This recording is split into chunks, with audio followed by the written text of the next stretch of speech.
una sustentación sobre su informe final de investigación. Su investigación fue intitulado Subjetividades políticas neoliberales en el asentamiento indígena Bacurucar, la agonía del buen vivir. Esta tesis fue dirigida por el profesor Gabriel Méndez Hincapié, el encargado de la línea de teoría política de la maestría. Asimismo, los jurados de esta tesis tenemos al profesor Sergio Ramírez, profesor de la Universidad de Caldas, y el profesor Alejandro Chindoy, profesor de la Universidad de los Andes, quien nos está acompañando por medio virtual. También tenemos una participación muy activa virtual, entonces pues muy bien. Tenemos todas las autoridades para constituir el tribunal de evaluación de la tesis y en esa medida vamos a seguir un protocolo. El protocolo consiste en la presentación de los resultados por parte de la maestranda y espero que ahora magíster Andrea, nuestra querida profesora Andrea, por un lapso no superior a 25 minutos. Luego tendremos una intervención de su director por un lapso no superior a 10 minutos. Posteriormente tendremos la participación de los jurados, cada uno de ellos tendrá 10 minutos y tendremos luego la réplica de la maestranda y el director a la devolución efectuada por los jurados evaluadores, tendrán 10 minutos. Si el buen tiempo nos acompaña, en ese momento abriremos algunas preguntas al público y constituiremos en una sala independiente el jurado para la evaluación final de la tesis de la profesora Andrea, que yo sé que le va a ir muy bien. Así pues que te escuchamos. Gracias. Bueno, muy buenos días para todos y todas. Gracias por venir. Darle pues la bienvenida muy especial a Robinson y María, que vienen de la parcialidad indígena Bacurucar, quien ya fue reconocida. De eso hablaremos un poco el día de hoy. Mi investigación se titula Subjetividades políticas neoliberales, la agonía del buen vivir en interrogantes, porque si bien hay muchos factores, ¿para que me vean? Sí, para que te escuchen, sobre todo el jurado. Muy bien. Entonces,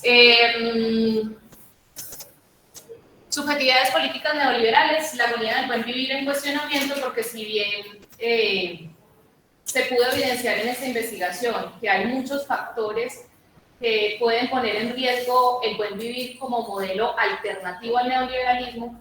También vimos en el estudio con el asentamiento indígena Bacurucar que hay muchas oportunidades aún para que el buen vivir realmente pueda ser ejercido. La subjetividad política se refiere a la construcción de un sujeto colectivo, un sujeto que se produce a partir de una diferencia y que busca su propio lugar en el mundo, busca su representación en el mundo. Entonces, pues, esta investigación se posiciona desde una perspectiva paradigmática decolonial, agonista y conflictiva desde el punto de vista pues, de los estudios políticos contemporáneos, y buscó reconocer el saber situado del otro. Por eso ustedes ven acá unos relatos que están en estas ventanas, que la idea es que se puedan acercar en algún momento a leerlos. Aquí pueden encontrar relatos de las instituciones públicas y en estos otros dos vídeos se encuentran relatos de los asentamientos indígenas con los que se hizo la investigación. Se trabajó con 3 asentamientos indígenas. Tachidrúa, ubicado en San José Caldas, Damasco, ubicado en Neira, y Bacurucar, en Viterbo. Sin embargo, como esta investigación inició en el año 2019, cuando empezó la pandemia y el confinamiento, no se pudo continuar la investigación con los 3 asentamientos. Entonces se optó por priorizar a Bacurucar por su configuración intercultural y porque los 3 asentamientos tenían sus derechos altamente vulnerados, por lo que se requería también hacer un proceso que a la par de la investigación llevara un proyecto social que contribuyera al mejoramiento de sus condiciones de vida. Y ahí se constituyó un equipo de trabajo. Perdón. Es que no anda el computador. No, sí, Ya. Y allí se constituyó un equipo de trabajo en el que participaron diferentes profesores y estudiantes de la Universidad de Caldas, e inclusive un profesor de la Universidad Nacional, Philip Chang, con el grupo de trabajo académico en Ingeniería Hidráulica y Ambiental, y con ellos hicimos un proceso muy interesante que llevó a la caracterización del asentamiento indígena Bajurucar para priorizar su atención en términos de políticas públicas y de gestión pública. También logramos que el asentamiento, obviamente con el compromiso de ellos como comunidad, se visibilizaran y se mejoraran las relaciones con la institucionalidad pública, local, departamental y nacional.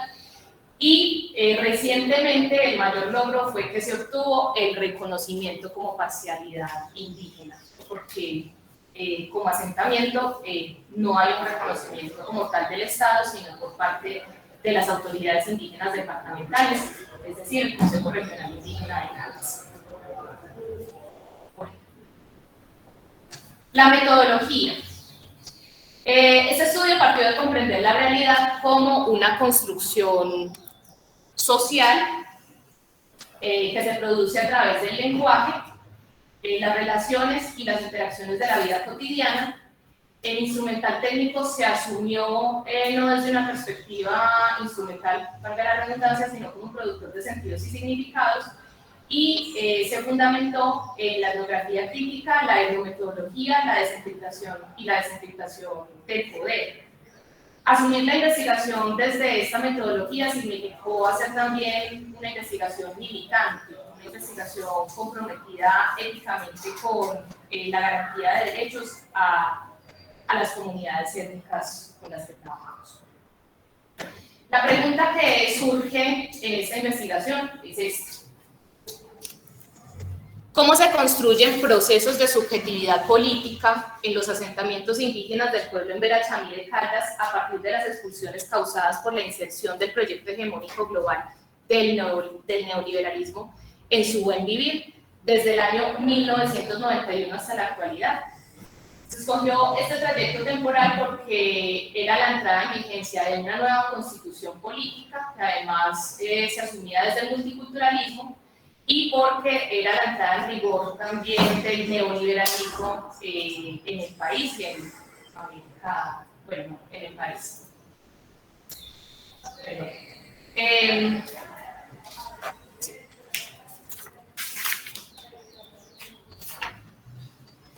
La inserción del neoliberalismo en el buen vivir de las comunidades indígenas del pueblo en Verachamí debe comprenderse en clave histórica. Es decir, no debe partirse solamente desde el periodo neoliberal, sino que debemos recurrir a indagar cuáles eran los dispositivos de poder en el periodo de la colonia y en el periodo de independencia. En el periodo de colonización, por ejemplo, se encontraron, pues aquí resumidamente, algunos dispositivos de poder que contribuyeron a la inserción posterior del neoliberalismo en las comunidades étnicas de subjetividad neoliberal. Estos son: hubo un proceso de diferenciación racial jerárquica, ¿sí?, apoyada en un imaginario del civilizado en contraposición al salvaje o al bárbaro. Hubo también pues la implementación de la minería, el trabajo forzado y la esclavitud, que llevaron, que encriptaban o que ocultaban la esclavitud, y que contribuyó a la reducción poblacional y a la configuración o reconfiguración demográfica del territorio. Las mitas y encomiendas que se ocultaban tras un discurso de reconocimiento de derechos étnicos, pero que en realidad lo que buscaban era favorecer la productividad en términos de la minería y para establecer una economía de mercado en España. Y pues hubo un proyecto civilizatorio que se basó en la gramática, el uso de una sola lengua, la construcción de un orden jurídico normativo, la racionalidad técnica, que lo que buscaban últimas era que las comunidades nativas adoptaran un estilo de vida europeo.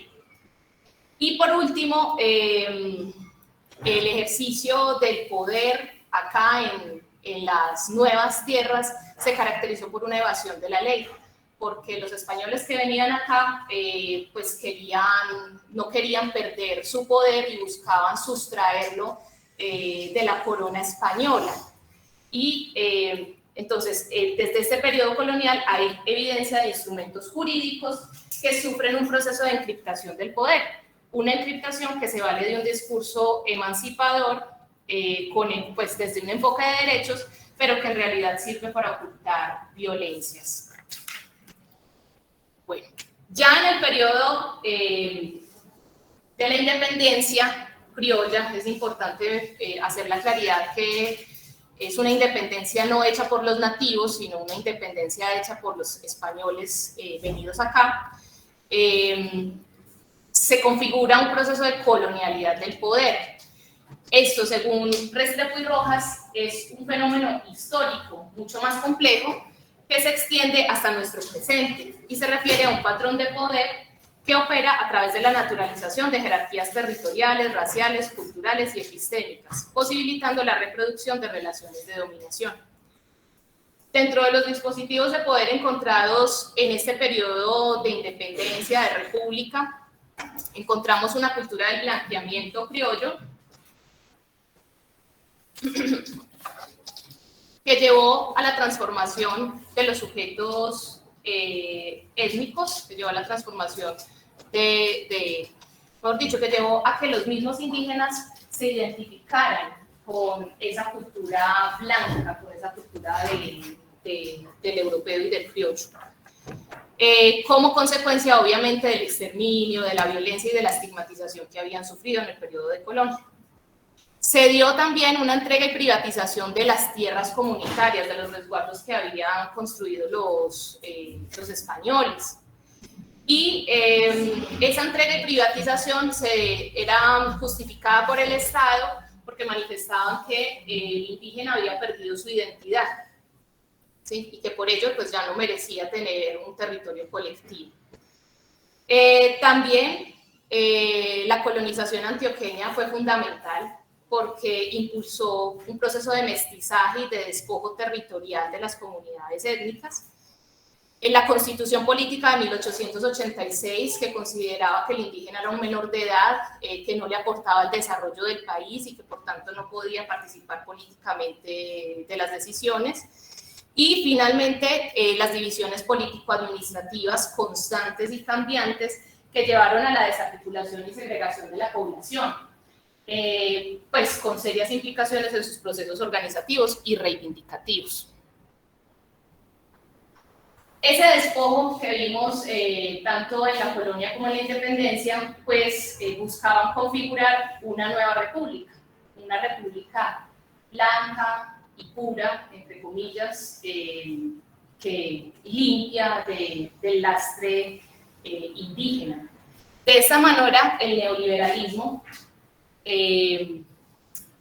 entra a ser una subjetividad, ya cuando estamos en el periodo neoliberal, ya hay una transformación muy completa del sujeto étnico y esto lleva a que esas personas ya se hubieran identificado con la forma de vida neoliberal.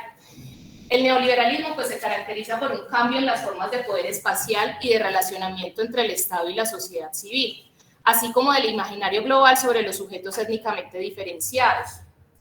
¿Sí?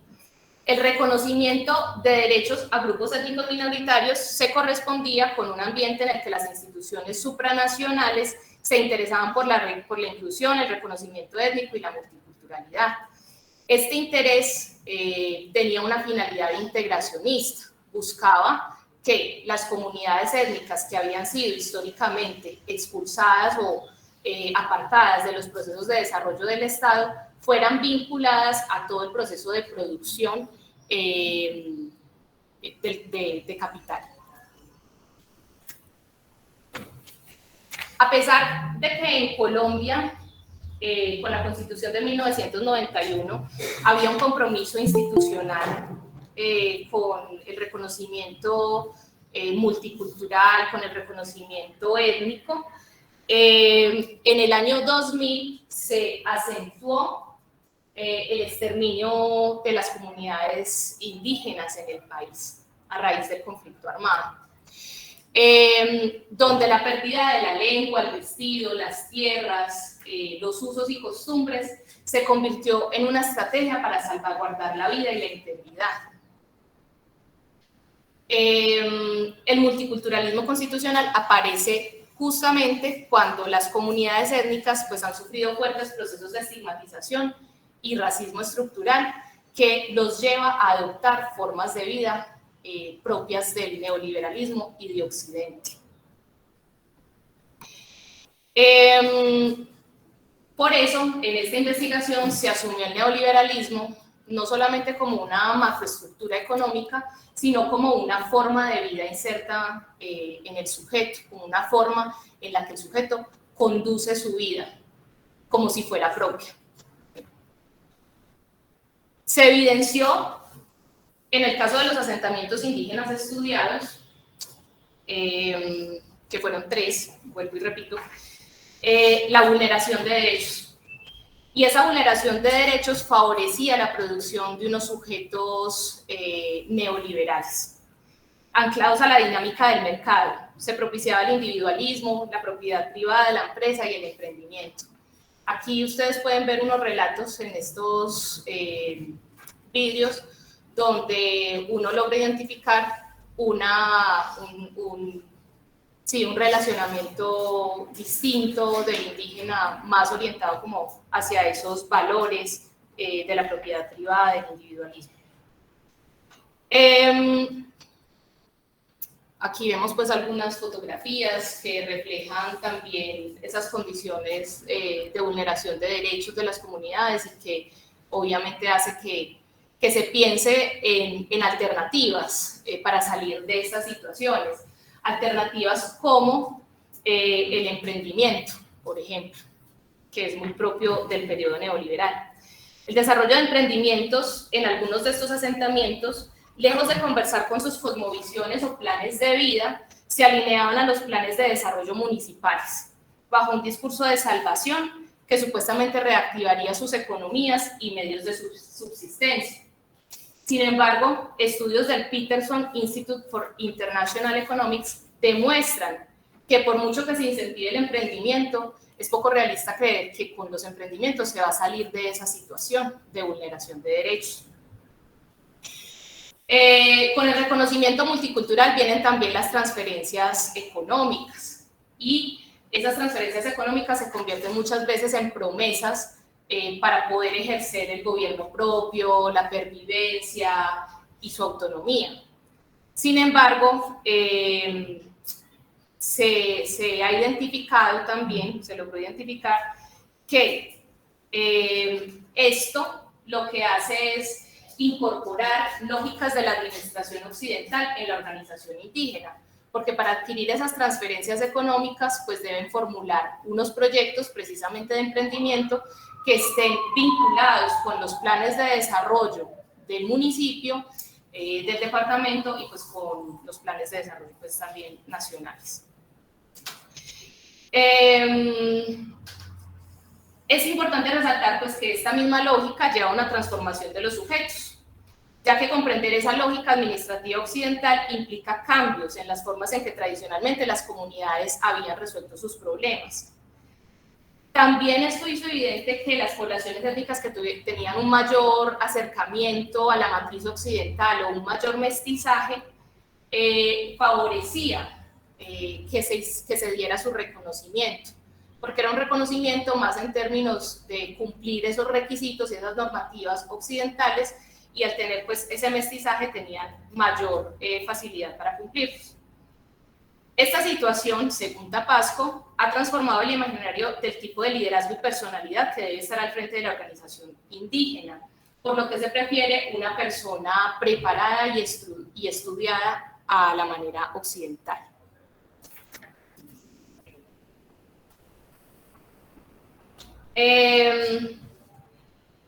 Bueno, el reconocimiento, cuando son asentamientos, no son, vuelvo y repito, reconocidos por el Estado, por lo que los asentamientos deben transitar todo un recorrido para ser reconocidos como parcialidad o resguardo. Ese proceso de reconocimiento lleva todo un paso a paso. Deben cumplir con las normas pues, establecidas en la Constitución, con los decretos establecidos allí, para coincidir con esos códigos occidentales. Esto se corresponde, bueno,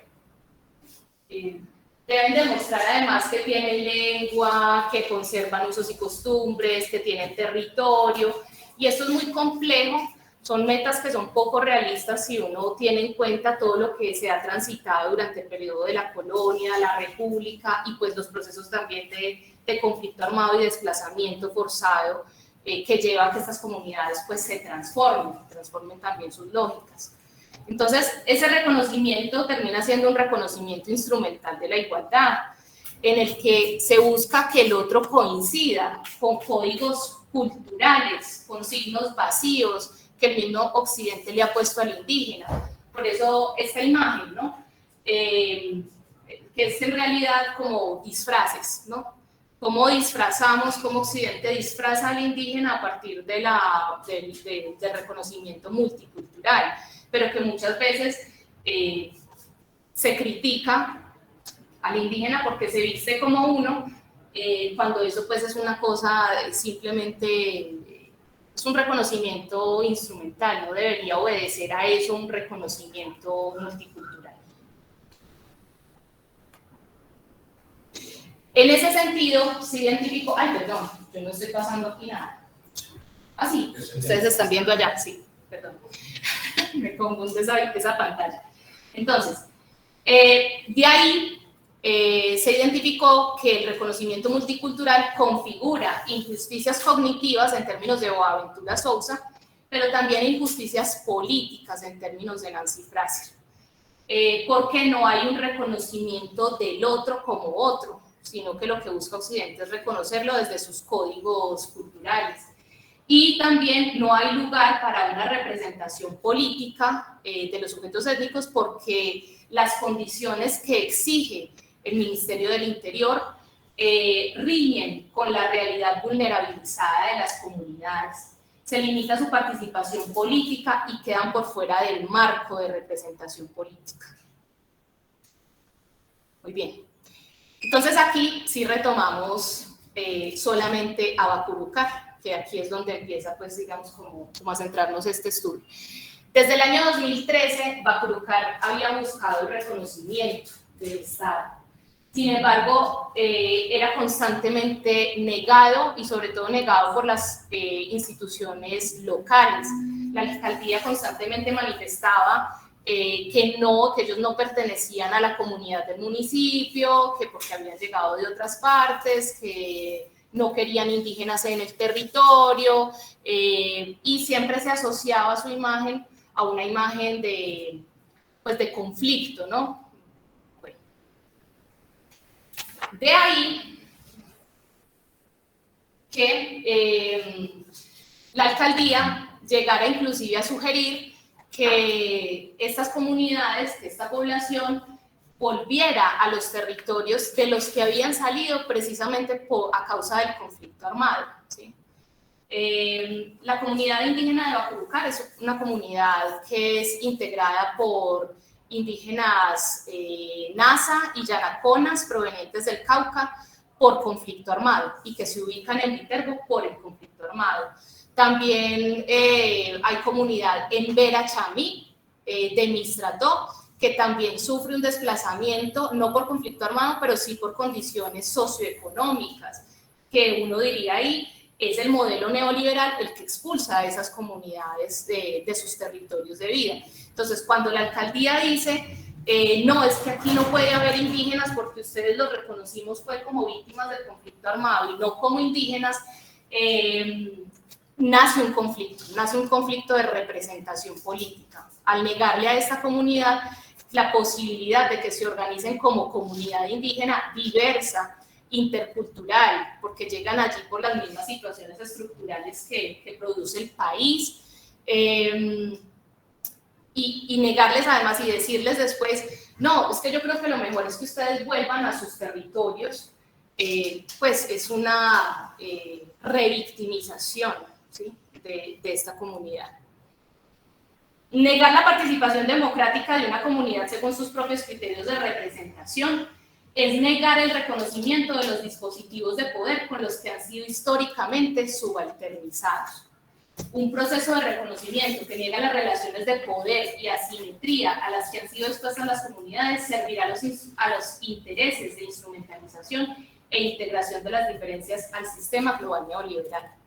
Entonces, de ahí que se parta por decir, pues precisamente, que el multiculturalismo es un reconocimiento instrumental, es un reconocimiento que no lleva a la ampliación de derechos, sino que puede llevar inclusive a la continuación de la vulneración de los derechos de las comunidades étnicas. Por eso, lo que se propone, ¿cierto?, que no nos podemos quedar pues en ese ámbito oscuro del neoliberalismo, lo que se propone es que ese reconocimiento multicultural se debe repensar, ¿sí?, se debe reapropiar. ¿Y cómo? Desde las mismas bases, ¿sí?, desde la defensa de los derechos, desde ampliar esos marcos estrechos que ha establecido el multiculturalismo, pero desde los mismos sentidos que tienen las comunidades étnicas, para que sean en sus propios términos lo que ellos planteen que realmente qué es ser indígena. ¿Sí? Y de ahí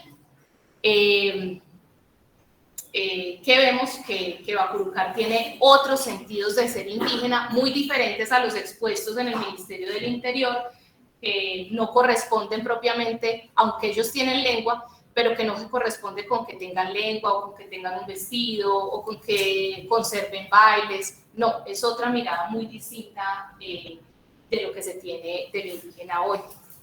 La lucha por el reconocimiento en el multiculturalismo es una lucha muerta, al afirmarse en unos particularismos, en unas identidades esencializadas. Sin embargo, las resistencias comunitarias que reclaman un reconocimiento que propenda por la garantía y ampliación de sus derechos engendra procesos radicalmente distintos, pues estos permiten comprender los procesos de desigualdad, discriminación, opresión, subalternización, despojo y dominación que a nivel histórico han resistido estas comunidades. En otras palabras, no es darle las gracias al ministerio porque recibimos un reconocimiento, sino porque realmente es la comunidad la que se ha luchado ese reconocimiento, esa reivindicación de sus derechos y esa ampliación de sus derechos. Bueno, me adelanté. Sin embargo, en las condiciones actuales del neoliberalismo, el buen vivir pues queda como un anhelo, ¿sí?, queda como un sueño a cumplir. Pero ¿qué es el buen vivir? Es una cosmovisión, una forma de percibir y comprender el mundo. Tiene su origen en las culturas ancestrales andinas. Se reformula en la contemporaneidad como una contrarresistencia al neoliberalismo. Lo interesante de esto es que, a pesar de ser una contrarresistencia, también el neoliberalismo ha logrado encriptarla, también ha logrado sustraerla de sus sentidos. ¿Por qué? Porque resulta que la Organización de Naciones Unidas y la Agencia de Cooperación Alemana GTZ se hizo la siguiente pregunta: ¿cómo hacemos para incorporar a estas comunidades étnicas en los modelos de desarrollo? Y la respuesta que se dio es: tenemos que resolver este problema desde la gobernanza o la buena gobernanza. Y de ahí que buscaran revivir cuáles eran las nociones similares al desarrollo en las comunidades étnicas para, digamos así, potenciarlas y de alguna manera hacerles creer a las comunidades que bajo el eslogan del buen vivir estaban participando democráticamente de decisiones políticas, pero en realidad lo que estaban haciendo era integrarlas al modelo de desarrollo neoliberal. Entonces de ahí que se les diga, no, sí, pues un ejemplo muy coloquial, pero vale, cultiven, hagan monocultivos de aguacate, porque eso va a llevar a que ustedes tengan un buen vivir, cuando en realidad lo que se está haciendo es contribuyendo al modelo de desarrollo económico neoliberal. Y en últimas, pues el aguacate puede, sí, en el corto plazo dar algunos alivios económicos, pero en el largo plazo puede poner en riesgo sus propias soberanía alimentaria. Entonces, de aquí, ¿qué es el buen vivir en Bacurrucar? El buen vivir en Bacurrucar es compartir, saber, pues en términos generales, porque ellos tienen una definición muy grande, pero en términos generales es compartir, saber, aprender, enseñar alrededor de la cultura propia, así como de otras, incluida la occidental. Contempla una visión intercultural y comunal. Su construcción está siempre vinculada a la tenencia de la tierra, ya que según ellos esto les daría las condiciones materiales necesarias para asegurar su supervivencia. Entonces, aunque hoy Bacurrucar es reconocida como parcialidad, y debo decir que ese reconocimiento no se dio tanto en términos multiculturales, sino en términos de la defensa y la garantía de sus derechos, de la ampliación de sus derechos, están sin tierra, ¿sí? Y estar sin tierra definitivamente sí pone en riesgo sus procesos de pervivencia. Entonces, yo me fui como adelantando, pero no importa porque ya casi se me acaba el tiempo, ¿cierto? Ya se me acabó, ¡ay no! Bueno, entonces lo voy a hacer así rápido. Entonces, si bien los procesos de reconocimiento multicultural encriptan los derechos colectivos de las comunidades indígenas, es necesario repensarlos, reflexionarlos, reapropiarlos desde perspectivas decoloniales e interculturales, en las que se procuren procesos de transformación social y se posibilite la creación de condiciones diferentes de saber, poder y ser. ¿Esto cómo se logra? ¿Cómo se propone? Desde la escucha del otro como acto político.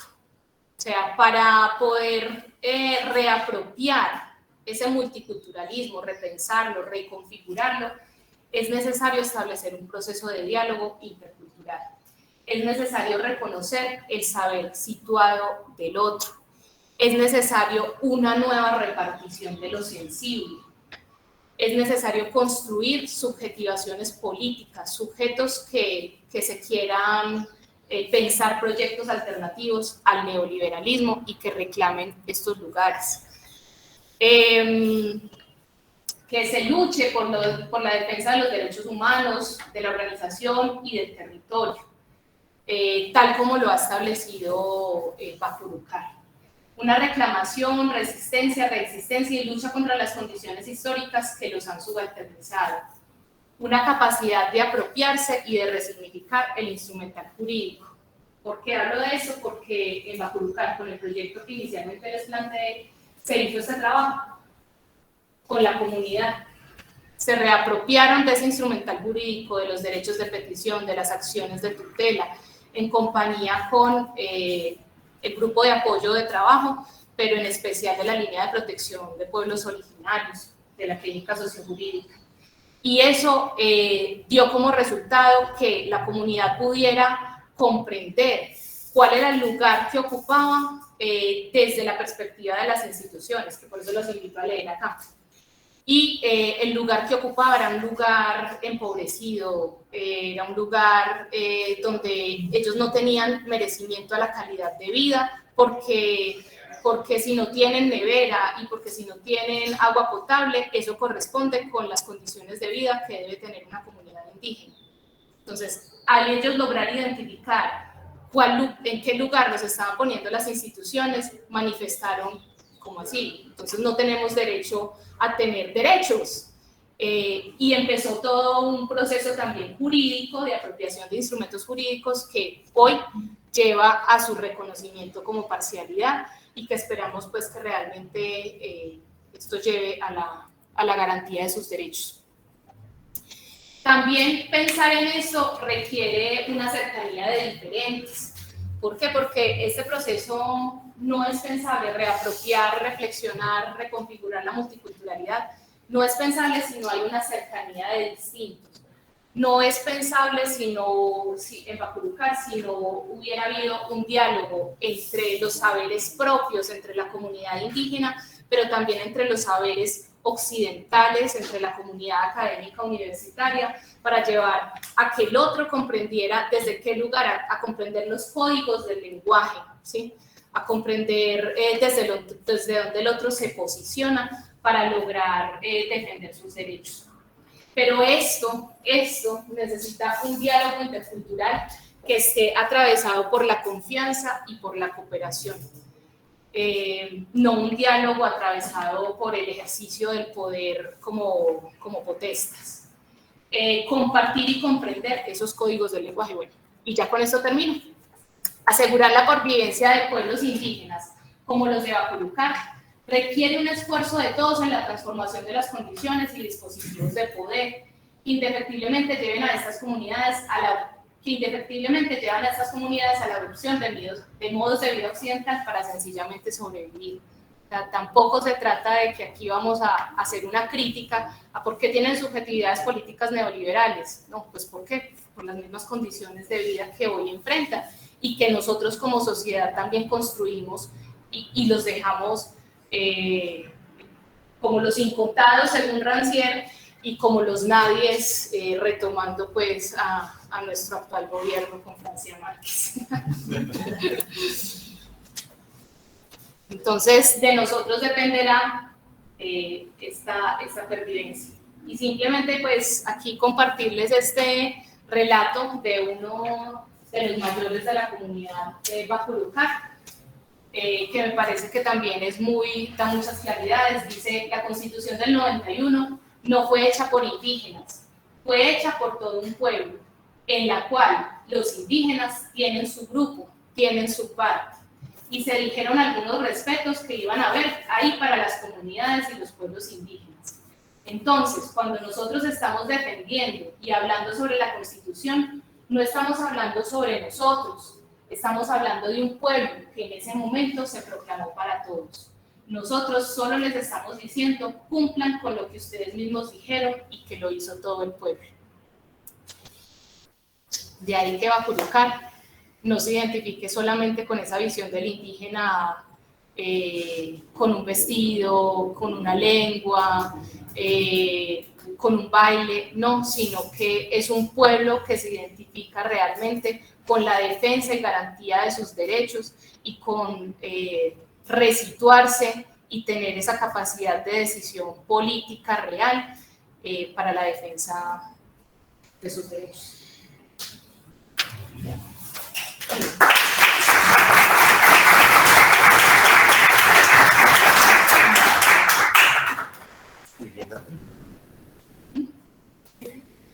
Gracias. Bueno, continuando con el protocolo de la sustentación, vamos a tener el apoyo, en este caso, de su director de tesis, el profesor Gabriel Méndez, quien tiene un lapso de 10 minutos para realizar algunos aportes, explicaciones que considere que sean necesarios para el entendimiento, la comprensión de vida, el trabajo de grado de nuestra querida maestra. Muy bien, profesor.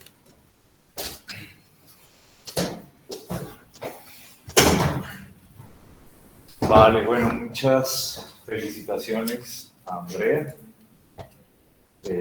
Agradecimientos a la maestría por también permitir que un trabajo tan original permitiera hacer su tránsito hasta este momento tan especial. Para mí fue un reto tremendo acompañar a Andrea en su investigación, básicamente porque yo soy justamente un deformado por toda esta tradición disciplinar eurocéntrica, y para mí era muy difícil entender, comprender, escuchar lo que Andrea y su investigación, de todo el equipo, por supuesto, porque no es, empezando por ahí, es que no es un trabajo de Andrea. Ella insistió mucho eso desde el principio. Andrea es hoy simplemente la voz de un trabajo colectivo. Y ya desde esa entrada para un proceso de evaluación occidental, tradicional, disciplinar, institucionalizado como el que estos espacios son, pues ya implicaba un choque, un reto, yo lo asumo como un reto. Esta no es solo una historia de resistencias. Creo que he aprendido con el trabajo vuestro que esto es también la historia de una transformación en marcha. Es decir, no es solamente recorrer los puntos de una resistencia que lleva siglos, ¿sí? Y que ya está empezando a dar resultados no solo en Colombia, sino incluso en espacios internacionales. Con esto me estoy refiriendo a la actualidad y pertinencia de este trabajo.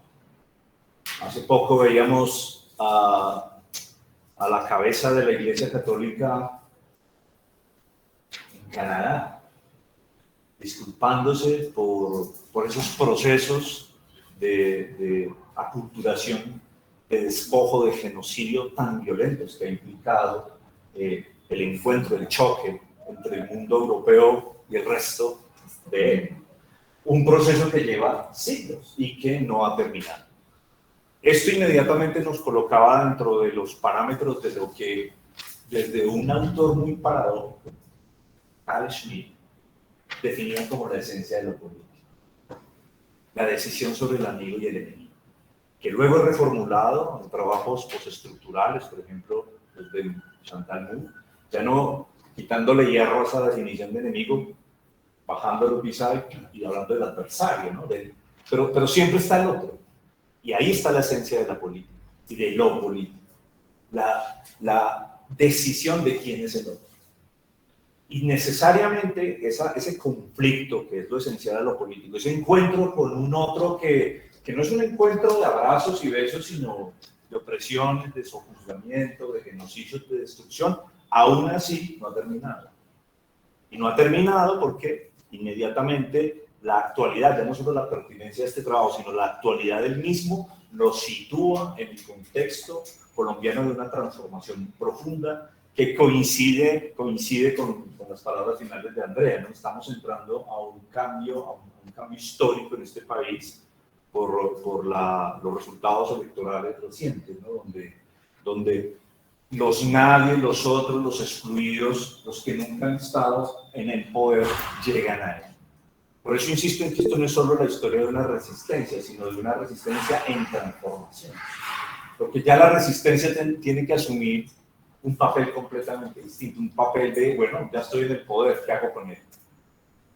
¿Qué hago con ese poder? Y básicamente, la respuesta que nos da Bakuruka es: necesitamos territorio, necesitamos defender un territorio. Necesitamos una relación con la tierra que va en contra completamente con toda la orientación liberal, neoliberal y capitalista, donde la tierra es asumida simplemente como un activo que debe dar beneficios. Y ahí tenemos ese núcleo de ese choque profundo del mundo actual. No es solo Caldas, no es solo Manizales, no es solo los territorios colombianos, es el mundo entero. El mundo entero está enfrentado a cómo utiliza o no esos territorios, esos espacios, esos lugares. Entonces, en ese sentido, yo tuve un aprendizaje tremendo leyendo y acompañando a Andrea, más como alguien que está escuchando, más que dirigiendo, yo estaba aprendiendo, era escuchando. Intentando, eso sí, como decir, mira, esto hay que presentarse en un espacio muy institucional y tal, unos parámetros que creo que aquí se están cumpliendo, básicos, ¿no? De exigencia, pero ante todo para, insisto, aprender cómo puede plantearse esa transformación de esa resistencia. Porque no puede quedarse en un gesto conservador, en el buen sentido conservador. Volvamos a, como a una arca, una especie de arca de Noé, ¿no? Y perdón por la referencia espiritual que estoy haciendo, como para ir a contemplarlo y maravillarlos, ¿no? Porque es que, como bien dice aquí, ese pueblo también somos nosotros. Ese pueblo que hizo esa constitución también somos, esa parte también somos nosotros. Y ahora que ese otros, ese nosotros está representado, pues es la hora de proponer cosas nuevas. Y sí que necesitamos proponer cosas nuevas, porque hay unos retos tremendos en términos de civilizatorios, ustedes ya lo saben, es el tremendo problema del cambio climático, o sea, de la redefinición de la relación del sistema humano capitalista neoliberal con la naturaleza, pero con el agravante de que ese sistema económico, sí o sí, es el mayor productor de riqueza material, una riqueza que tiene un costo ambiental y cultural altísimo, pero con ese sistema es que hay que interlocutar, hay que transformar desde dentro. Entonces, en ese sentido, felicitar a Andrea y finalmente quería hacer un pequeño paralelismo, porque pues mi formación desde estudios políticos siempre se inclinaba por lo comparativo, por el método comparativo. Y simplemente lo dejo acá. Es un lugar común hablar de que estamos en Cundinamarca y no en Dinamarca. Entonces Colombia es Cundinamarca y a veces la pensamos institucionalmente desde Dinamarca. ¿Sí? Se entiende la metáfora. Bien, en la capital de Dinamarca, en Copenhague, hay un barrio, hay un territorio hippie, anarquista, que se llama Cristianía. Y de alguna manera logró un reconocimiento y un espacio de poder en un espacio de la Unión Europea. De hecho, cuando tú entras allí, dice, usted ha salido de la Unión Europea, ahora estás en Cristianía. Y es un espacio que fundamentalmente funciona porque ganaron el territorio. Es decir, allí no puedes entrar a vender la propiedad o incluso el dinero, el medio de cambio no opera. Allí, si tú entras allí, tienes que llevar procesos de trueque y de intercambio. ¿A qué voy con esto? Eso es un pequeño espacio de habitantes europeos que quieren vivir distinto a como es Europa. Y son europeos, pero quieren vivir distinto a como Europa dice que hay que vivir, es decir, en un espacio capitalista, neoliberal, etcétera, etcétera. Bien, si eso es posible allá, ¿por qué no aquí? Cuando es mucho más original esa diferencia.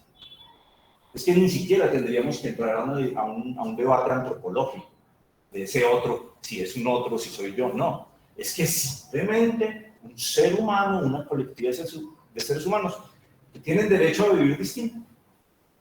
Y el Estado homogenizador, neoliberal, debe darle ese espacio. Y si lo han hecho en Europa, ¿por qué no acá? Entonces yo creo que en ese sentido está abierta esa resistencia a su transformación, porque tendrá que transformarse. Habrá personas de cristianía o de Bacurujá que querrán cambiar y salir o no de esas comunidades y esos territorios. Y ese es el espacio que hay que conquistar, en que yo pueda entrar a un territorio neoliberal o salirme de él. Y no haya por qué morirse por eso, por esa decisión. Entonces, en ese sentido, a mí ese trabajo me emocionó muchísimo, y sobre todo cuando vemos ahora unos resultados concretos de transformación que están en marcha. Porque por lo general aquí se sustentan trabajos académicos que se quedan en los anaqueles, que se publican en revistas y chao. Pero aquí estamos viendo algo que, oye, por primera vez vemos que cambia a una realidad. Una metodología que dice yo voy a investigar, pero también voy a transformar con el otro, con un colectivo. Eso para mí es de una originalidad que yo no había visto hasta ahora. Y en ese sentido los felicito. Muchísimas gracias.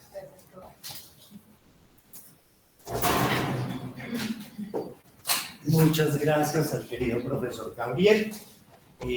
Continuamos con las devoluciones por parte de los jurados de la tesis. Tenemos 2 jurados. Vamos a iniciar con el jurado interno de la tesis, el profesor Sergio, que nos acompaña aquí, Y luego de ello vamos a continuar con el profesor Alejandro Chindoy Chindoy, que nos acompaña desde Bogotá, desde la Universidad de los Andes. Así pues que, sí, si nos puedes acompañar aquí para que el profesor Alejandro, te lo agradecería mucho.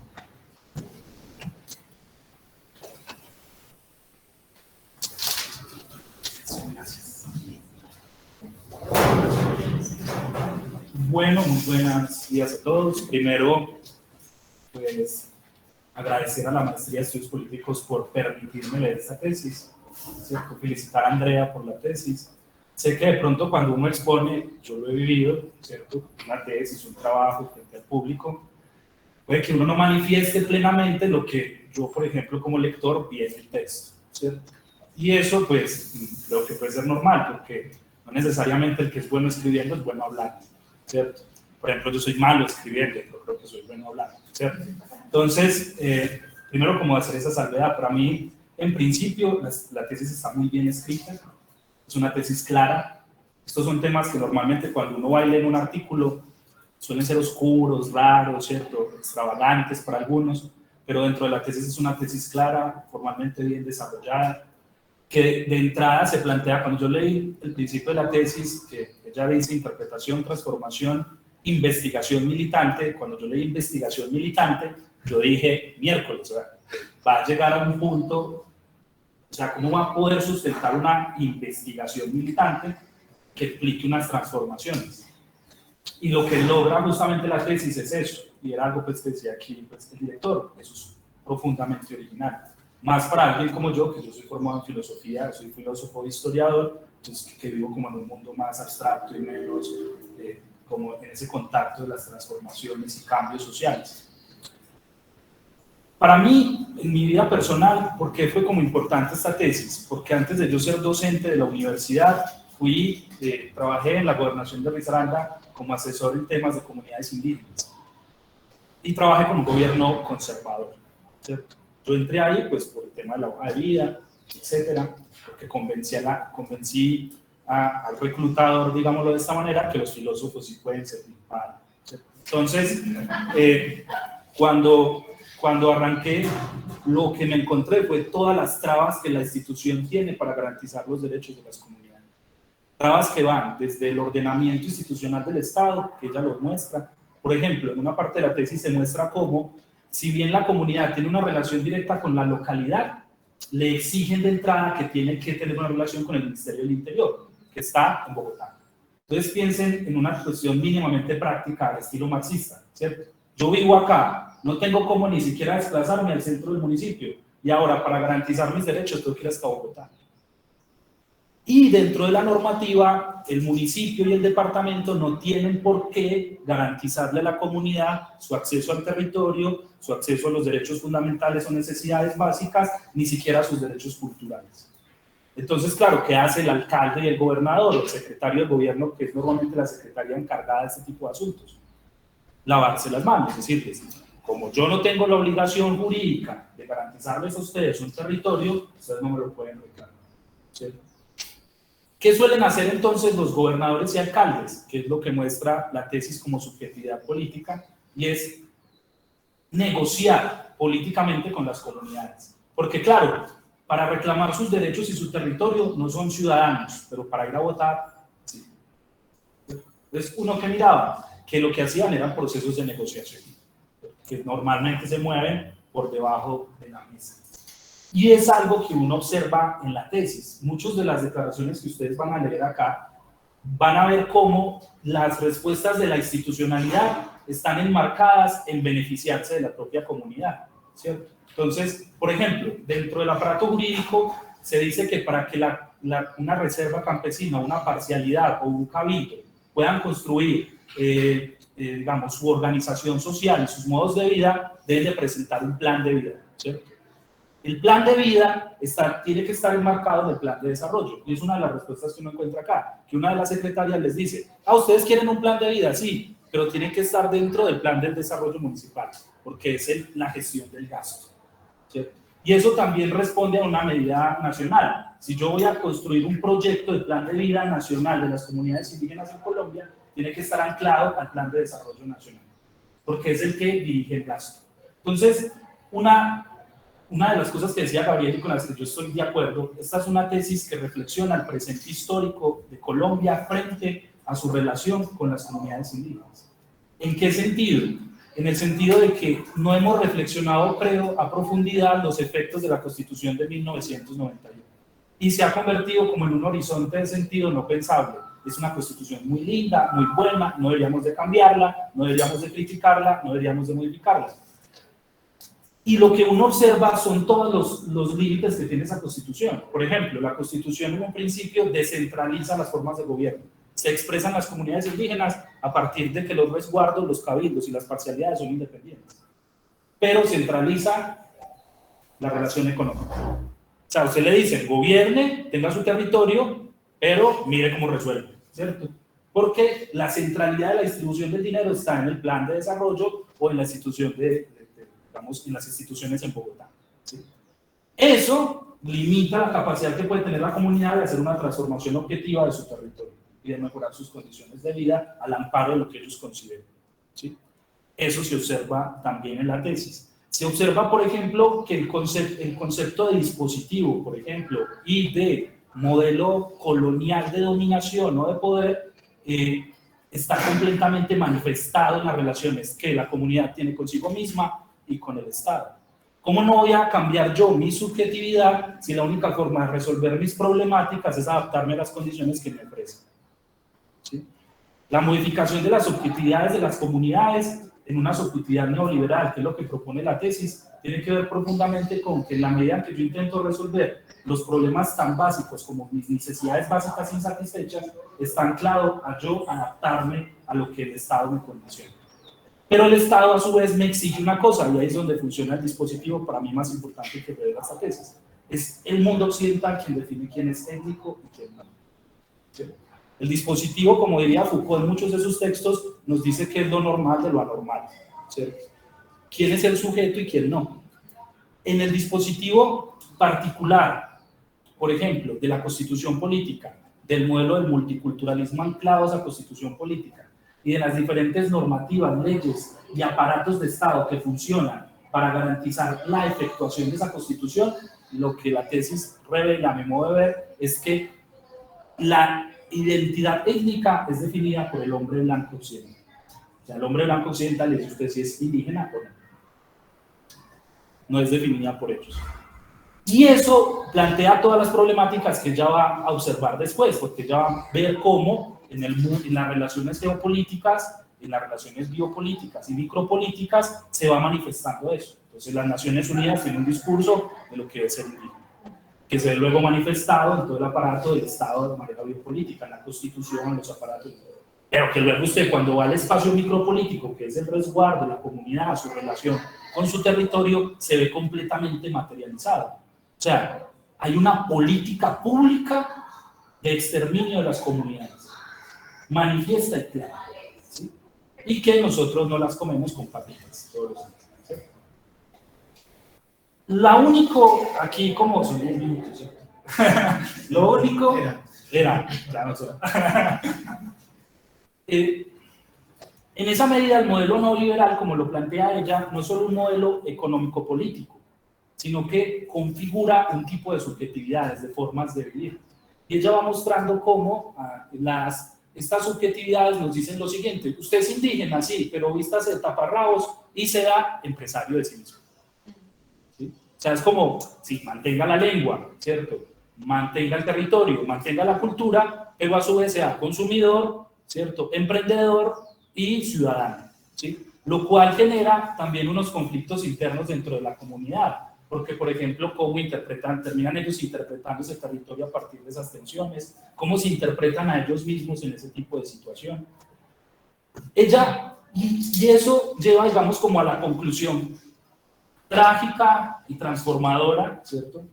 Un marxista eso, que tiene la situación de la comunidad en particular, y es cómo yo paso de la resistencia a la transformación utilizando los mismos instrumentos con los que me dominan, con los que me dicen que soy o no soy indígena.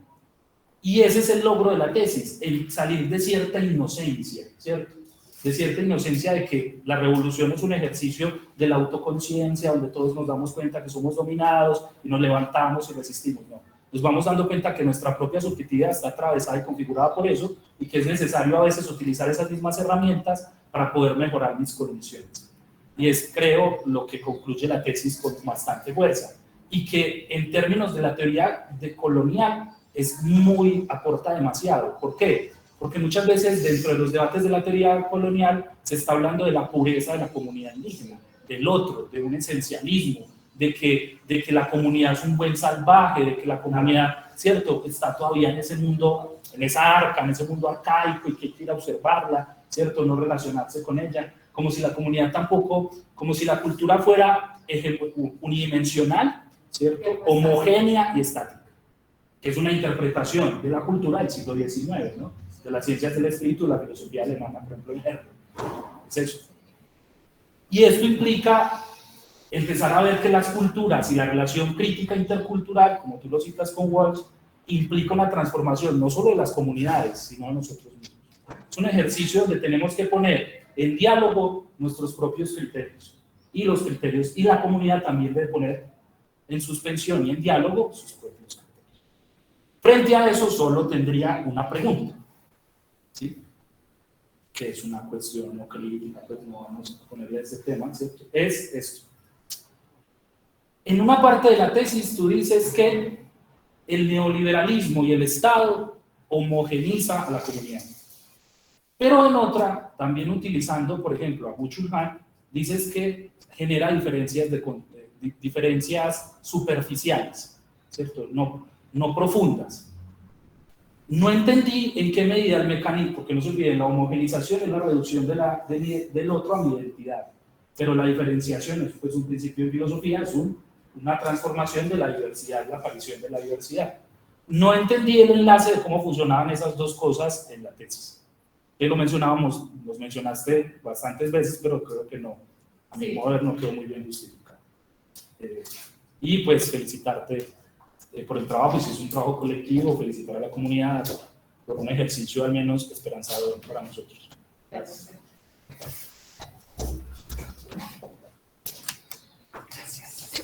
Bueno, muchas gracias al profesor Sergio. Damos paso al profesor Alejandro. Aquí estamos organizando el equipo, el audio para poderla escuchar. Espero, profesor, buenos días. Espero que haya escuchado bien. Perfectamente. No sé cómo se me escucha. Excelente. Perfecto, bueno. Navastinjes kapamilian, que możemy sobie konać, Państwa grać, acho bardziej mo contar ukanji, uta palabra después casi no perder. Bueno, primero, buenos días para todos y todas, espero que estén todos muy bien. En primer lugar, quiero agradecer a la Maestría en Estudios Políticos por la invitación a leer esta tesis. En su cabeza el profesor Juan Felipe, un saludo grande, que hace rato que nos encontramos. Y bueno, y también desde luego los profesores, al profesor Gabriel que le ha acompañado en este trabajo, al profesor Sergio y bueno, a todas las personas que nos estén acompañando. Yo me uno a las felicitaciones que le han expresado las personas que me precedieron, todas las felicitaciones por el trabajo tan bien construido. Y mi intervención no va a ser tan extensa, voy a dedicarme a decir tres cosas que me llaman la atención de la tesis, tres aspectos que valoro, los comentarios críticos se los mandé por correo, algunos aspectos que me parecía que podrían nutrir mejor la conversación. Entonces me voy a centrar más en esos puntos que considero relevantes para la conversación política en estos momentos y le haré dos preguntas al final y con eso terminaré mi intervención. Bueno, entonces lo primero que quiero decir es que la profesora Andrea hace un muy buen trabajo de articulación entre la teoría con la praxis, que es algo que, digamos, desde un punto de vista político, alguien como Antonio Gramsci, el intelectual orgánico que se supone que haría ese tipo de articulación o ese tipo de ejercicio, no solamente usar las categorías conceptuales que tenemos, sino ver cómo ellas transforman, modifican, critican algún tipo de realidad política en especial. Entonces creo que el trabajo de Andrea en particular hace eso durante todo el tiempo, ¿no? Tanto cuando toma la discusión crítica al multiculturalismo como cuando intenta abordar qué puede significar el buen vivir de las comunidades y en particular de la comunidad con la que trabaja, pero más en particular cómo este concepto puede hacerle resistencia a esa noción del neoliberalismo contemporáneo. Creo que los dos capítulos iniciales expresan muy bien ese esfuerzo que ella hace por articular esta discusión teórica con la experiencia práctica, vivencial, donde se puede observar por la lectura, o más bien por la escritura que ella tiene, se puede observar que hay un compromiso sistemático por comprender qué es aquello de lo que las comunidades quieren expresar. Entonces, ese es el primer punto que yo destaco, que es bastante interesante. El segundo punto que me gustaría también resaltar es esta idea de cómo pensar las posibilidades que tienen las comunidades o que tenemos las comunidades en un contexto histórico.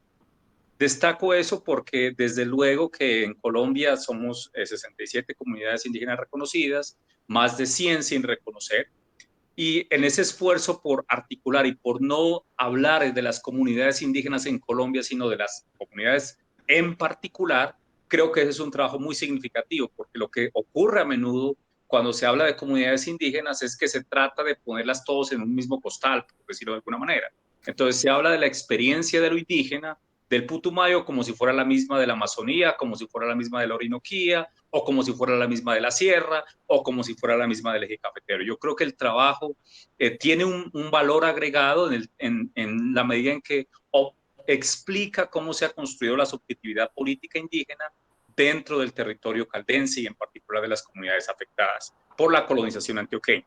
Yo creo que ese trabajo es importante, sobre todo en una discusión sobre comunidades indígenas, contextualizarlas, no agruparlas todas en el mismo costal, porque obviamente cada comunidad indígena en Colombia ha tenido sus propios procesos de resistencia y pervivencia y los instrumentos que utiliza pueden ser distintos. Entonces yo creo que allí hay un segundo aspecto que valoro mucho del trabajo que ella tiene. El tercer aspecto que también quisiera mencionar es el trabajo, el tener una conciencia histórica sensible con respecto a cómo estamos configurando nuestras descripciones sobre comunidades indígenas. Ella utiliza una categoría que llama la etnografía crítica, que es una conversación, un diálogo permanente con las comunidades y como lo expresó también su asesor, es un trabajo colectivo que lo intenta materializar o lo cristaliza en su voz, pero es un trabajo que reconoce el valor de lo que tiene o las vivencias, experiencias, particularidades de los sujetos que intervienen.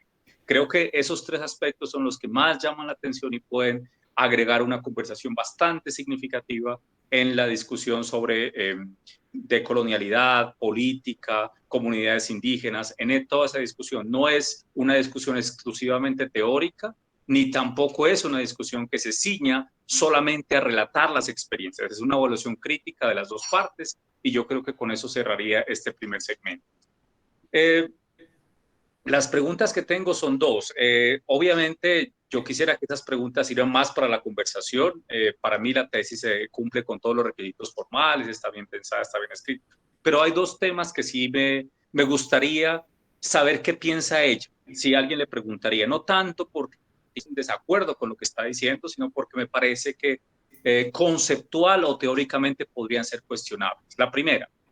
Cuando está describiendo la noción de buen vivir, hay varias partes en donde se articula el buen vivir de la comunidad, incluye una conversación con otras comunidades. Yo entiendo que eso es para mostrar que no se trata de esencializar una comunidad o de aislarla, sino de ponerla en conversación, en tensión. Pero hay una afirmación que me llama la atención dentro de este aspecto y está afirmándose que esa conversación incluso tiene que ser con la cultura occidental en general. Me llama la atención eso porque en algunas comunidades indígenas, yo no conozco la realidad específica, no he compartido, pero se habla acerca de las tácticas que podemos utilizar los subalternos y en esa medida podemos, entre comillas, pretender que estamos aceptando los criterios del blanco sin necesidad de aceptarlos. Entonces uno, por ejemplo, puede decir, sí, como nos están exigiendo hacer un plan de vida o un plan con los criterios que no son nuestros, nosotros no es que seamos ingenuos y digamos, no, pues vamos a aceptar todo lo que nos están diciendo. No, pero lo hacemos como un camino estratégico porque a largo plazo nuestra idea sí es llegar otra vez a la armonía del buen vivir, o al buen vivir en armonía con el resto de las criaturas, incluyendo la humana. Entonces, mi pregunta es, ¿de qué forma esa conversación, digamos, hasta qué punto uno puede tener cuidado en decir, bueno, ellos están siendo cooptados por el multiculturalismo, o hasta qué punto las comunidades están utilizando eso como estrategia inicial o como táctica más bien de una comunidad subalterna, pero que utiliza eso como instrumento para validar? No es que se vaya a quedar en eso, pero es un camino inicial, es un paso inicial. A mí me gustaría saber qué piensa ella en ese primer aspecto, o sea, en qué medida, para hacer más concreta la pregunta, en qué medida, incluso si la comunidad acepta los criterios hegemónicos, ¿sí?, lo está haciendo con el propósito de la liberación, y en qué medida esa alternativa le parece no razonable. Esa sería la primera parte. Y la segunda, que me gustaría que comentara también, ¿qué pensaría Andrea si alguien le pregunta, bueno, usted está diciendo muchas veces que las comunidades indígenas han sido instrumentalizadas, que el neoliberalismo las instrumentaliza, que la cultura occidental las instrumentaliza, pero sobre todo que puede perfectamente, con lo cual yo estoy de acuerdo, vivir el multiculturalismo con simplemente mantener subalternizadas a las personas? Pero si alguien le pregunta, bueno, pero su trabajo de maestría, ¿de qué medida no es un ejercicio más de instrumentalización? Porque sí o sí lo está haciendo para obtener un título de posgrado.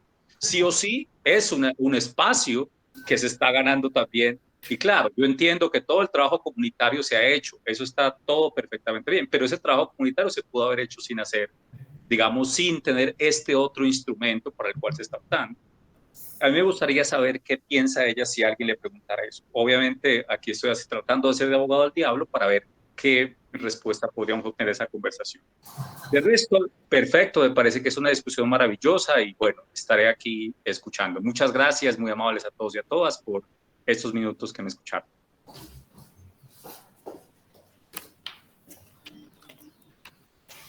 Al profesor Juan Alejandro, muchas gracias, desde luego por esas pendientes resbaladizas también que le ha atendido a María, que también estamos pensando en ellas.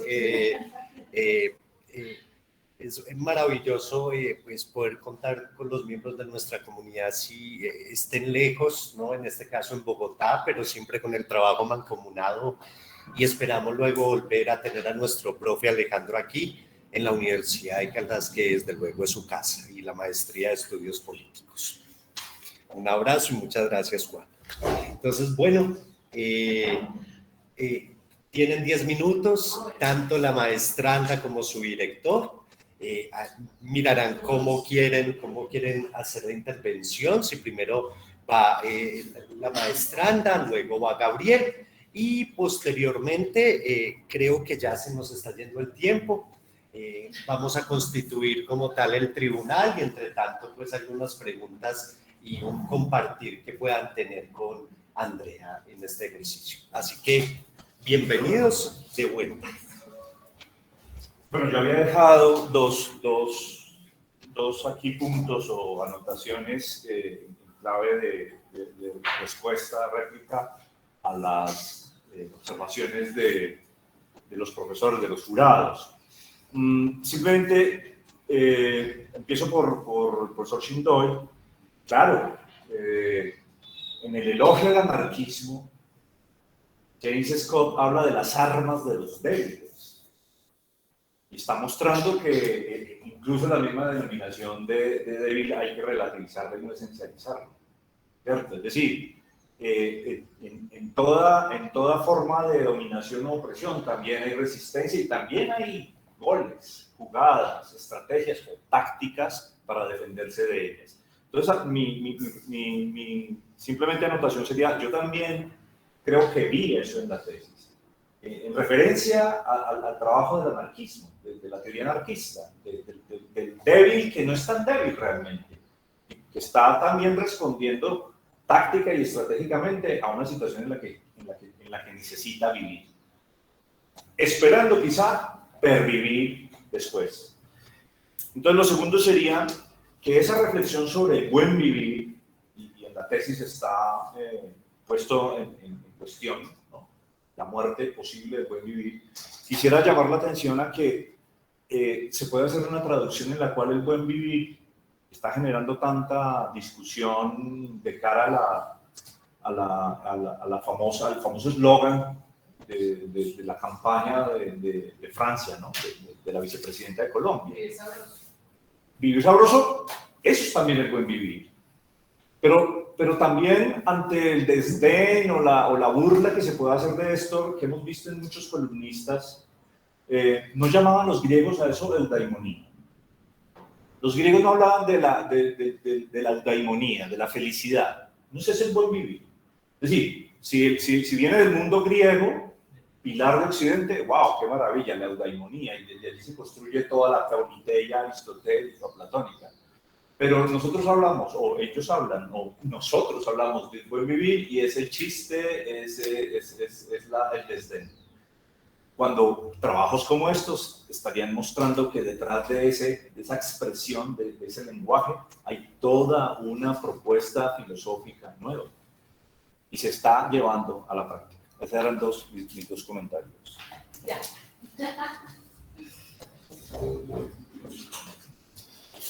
Bueno, pues gracias a los profesores Sergio y Juan Alejandro. Casualmente, una nota ahí para reírnos un poquito, mi esposo se llama Sergio y mi hijo se llama Juan Alejandro. Fue una coincidencia ahí hasta bonita, cósmica. Bueno, y gracias pues por sus comentarios, de verdad que les agradezco. Y bueno, frente a la pregunta que me hacía el profesor Sergio, sí, es que es una paradoja, ¿no? O como también lo decía yo en la tesis, el multiculturalismo es una paradoja en tanto cuando no se reconoce a las comunidades, implica una vulneración de derechos, pero a la vez cuando son reconocidas podría significar que ese reconocimiento los transforme hacia los modos neoliberales. Entonces, lo mismo pasa en ese sentido. Sí, yo planteo en la tesis que el neoliberalismo y el Estado homogeneiza a las comunidades indígenas en el sentido de que piensa que toda comunidad indígena tiene que tener lengua, vestido, ¿cierto? Usos y costumbres. En ese sentido, los homogeneiza. Y que tienen que tener una concepción de buen vivir, sí o sí, ¿sí? Como si no pudieran tener otras concepciones también de vida. O como si el buen vivir solamente significara lo que piensa que el Ministerio del Interior considera que es el buen vivir, ¿cierto? Y Byung-Chul Han, claro, expone y dice, es que en el modelo neoliberal hay una producción de diferencias, se estimula la producción de diferencias, pero son diferencias que son consumibles, o sea, son diferencias de conformidad al sistema. Entonces, cuando yo me refería a eso, esas diferencias consumibles, me refería precisamente a esas diferencias que establece que tenga, no sé, aquí puesta la cosita con plumas, que tenga el vestido, que tenga el taparrabos, o sea, es una producción de diferencias estéticas, ¿cierto? ¿Cómo se le llama a eso? ¿Cómo le digo yo a eso? Sí, esencializadas, ¿no? Entonces, si bien hay una producción de diferencias, son diferencias de conformidad al mismo sistema neoliberal, pues que lo que busca es homogeneizarlos, como si todas las comunidades, como lo dijo el profe Juan Alejandro Chindoy, como si la comunidad del Amazonas fuera igual a la comunidad caldense, era como en ese sentido. Y bueno, y estas otras están muy duras. Estas otras preguntas son complejas de responder. Yo diría que eso queda, yo creo que yo no voy a dar una respuesta a ellas. Sí, no, con la segunda no, porque no hay una respuesta hoy. Pienso es como en ese sentido. Pienso que es un asunto que se irá también respondiendo. Frente a la primera, ¿hasta qué punto, cierto? yo creo que es válido, o sea, yo creo que es súper válido, y de hecho cuando en la tesis yo digo, me parece que las comunidades académicas, que los profesores le hemos puesto un peso muy grande a las comunidades indígenas en términos de que ellos tienen que darnos las respuestas alternativas a los modelos económicos y a los modelos neoliberales, creo que estamos equivocados. O sea, como lo que decían ustedes ahora, como de ir a ver el espectáculo distinto en las comunidades, creo que no.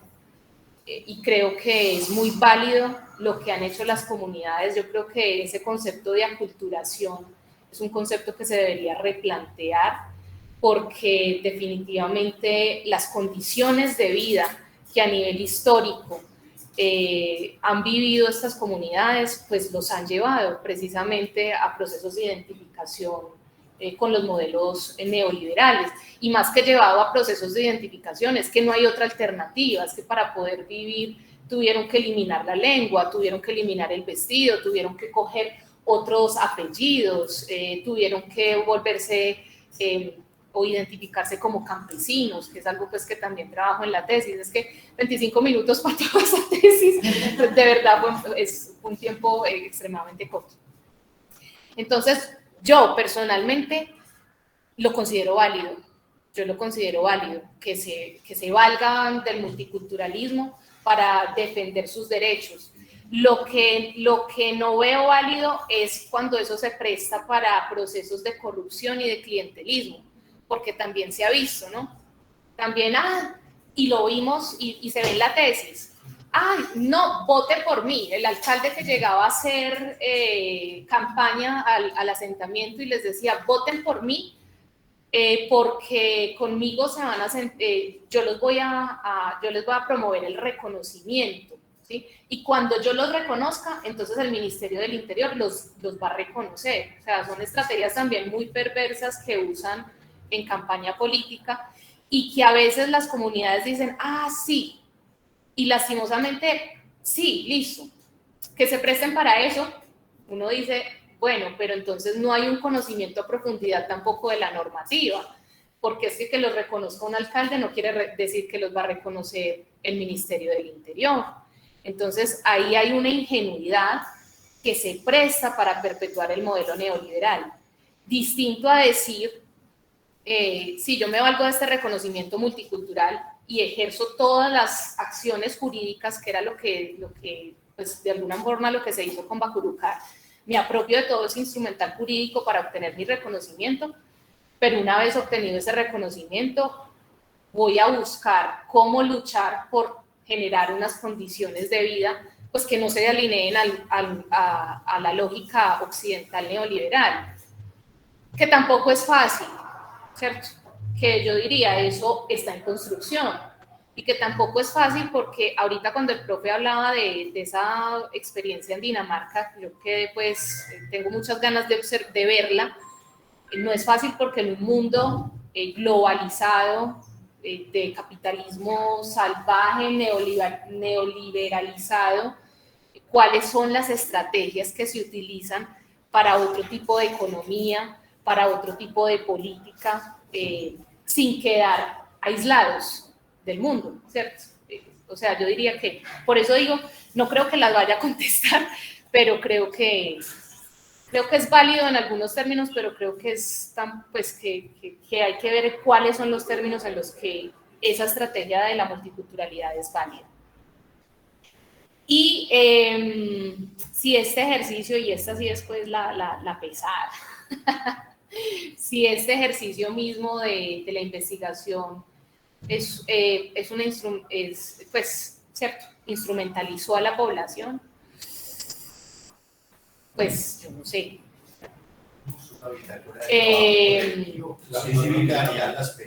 Sí, no, yo diría que eso también, claro, yo estoy parada y yo soy hija de Occidente, ¿cierto? Y yo soy hija también, y soy un sujeto también que he incorporado pues modelo neoliberal, ¿sí? Vivo en el mundo neoliberal. pero siempre en el momento. Vea, voy a contar un poco de mi experiencia de vida porque es que es importante en esto. Esta es mi 4ª maestría, que por fin finalizo. Sí, yo empecé 3 maestrías más. Y esas otras 3 maestrías las terminé, nunca las terminé, y hacía el primer semestre o hacía menos del primer semestre, no estaba conforme y tal. Cuando yo entré en esta, ¿por qué? Porque en esas otras yo no pude posicionar esta forma de hacer investigación, ni me invalidaban la perspectiva paradigmática de colonial, se reían de mí por la perspectiva paradigmática de colonial, sí, por eso lo cuento. Y cuando yo entro a esta maestría, entro con mucho temor. Y cuando hablo con el profesor Juan Felipe y con el profesor Gabriel de que yo quería hacer una investigación con comunidades indígenas desde una perspectiva de colonial y tal, por fin, por primera vez, me encuentro con afines y me dicen, sí, lo puede hacer. Entonces, y desde el principio que pensé esta investigación, y por eso dije, empecé con 3 asentamientos y más bien me fui con 1, porque me pareció que hacerla con los 3 a profundidad era dejar manoseada a la comunidad, era no ofrecerle alternativas a la comunidad. Mientras que si la hacíamos solamente con Bacurucar y podíamos establecer esa alianza con la clínica sociojurídica, yo sé que podíamos ganar muchos, sí, que podíamos contribuir en algo al mejoramiento de las condiciones de vida de la comunidad, y espero que sí haya sido. Robinson dará fe de ello.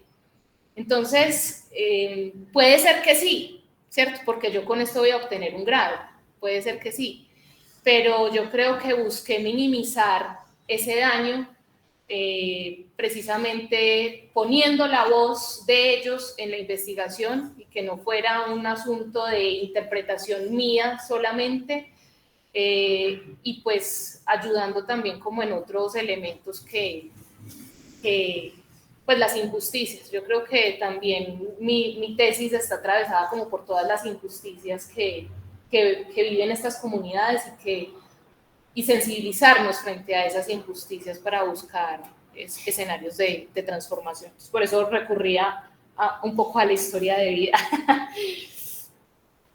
Y bueno, yo creo que el buen vivir sí vale la pena que se tensione también y que dialogue con Occidente. Y yo creo que en Bacurucar precisamente fue la que me hizo ver eso. Yo veía el buen vivir muy esencializado, muy romantizado. Y yo creo que fue precisamente Bacurucar con sus gobernadores quien me hizo verlo de una manera distinta, porque allá hay también mestizos en proceso de reetnización. Y yo me cuestionaba mucho por eso y se lo preguntaba a Robinson, ¿y cómo es la participación de los mestizos ahí? ¿Qué tienen los mestizos para aportar en una comunidad indígena? Y no, realmente la respuesta de ellos es, tienen muchísimo que aportar, ¿cierto? Todos construimos y ellos están en un proceso de nueva identificación y de ayudarnos a comprender qué es esto de ser indígena hoy y ayudarnos también a defender nuestros derechos. Entonces, eso es lo bonito de esa concepción de indígena en Bacurucar, que es una concepción que no es, cuando uno les preguntaba a ellos qué es para usted ser indígena, nunca hablaban de la lengua, nunca hablaban del vestido, nunca hablaban de esas cosas, sino que siempre decían, no, es que ser indígena es luchar, ser indígena es tener la voluntad de resistir, ser indígena es ganar derechos. Y bueno, yo eso se lo debo en realidad a ellos. Creo que ya. Bueno, muy agradecido, de hecho también muy impactado por las palabras de Andrea, por la participación del profe Juan Alejandro, por la participación del profesor Gabriel, por tener a las delegadas y el delegado de la comunidad aquí con nosotros, ¿no? Es una responsabilidad gigante de la Maestría de Estudios Políticos poder favorecer este tipo de investigaciones y de hecho de posicionarlas en un contexto epistémico duro, ¿sí? Donde se nos pide evidencia dura, se nos piden métodos positivos, pero por fortuna, pues, no somos una maestría en ciencia política, sino en estudios políticos, y ese giro de tuerca nos permite como tal tener estas presentaciones, estas investigaciones, y desde luego, pues, esta comunidad de la maestría que es tan amplia, que es tan ecléctica, tan heterodoxa, tan decolonial, ¿vale? Entonces, pues bueno, maravilloso. Ahora, pues dado el tiempo que tenemos, vamos a constituir en una sala paralela el tribunal. Mientras tanto, nos encantaría que ustedes puedan dialogar con la profesora Andrea mientras se toma la decisión. Creo que no se demorará más de 10 minutos y ya vendremos a comunicarnos. Muchas gracias. Profesor Alejandro, le enviamos a su correo otro link para ingresar a la otra reunión. Listo. Gracias. Perfecto, ahí estaré entonces. Listo.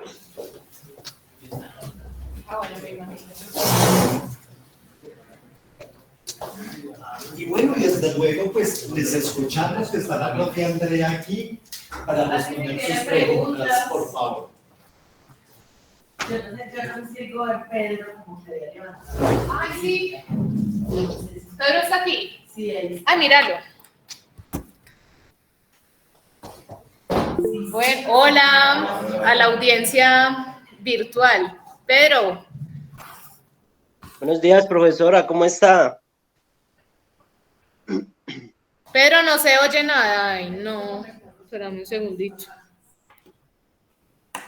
No, están conectados, pero no se oye nada. No, pero él no está hablando, no sabe si político. Sí, él ahorita estaba como... Pero es el... Mira que no funciona el audio.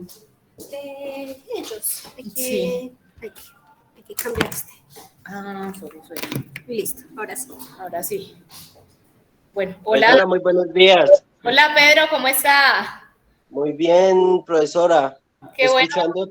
Escuchando la reunión, muy atento a todas a la exposición que usted hizo. De parte de la comunidad Bacurucar, de la parcialidad Bacurucar, mi nombre es Pedro Pablo Camargo, gobernador actual.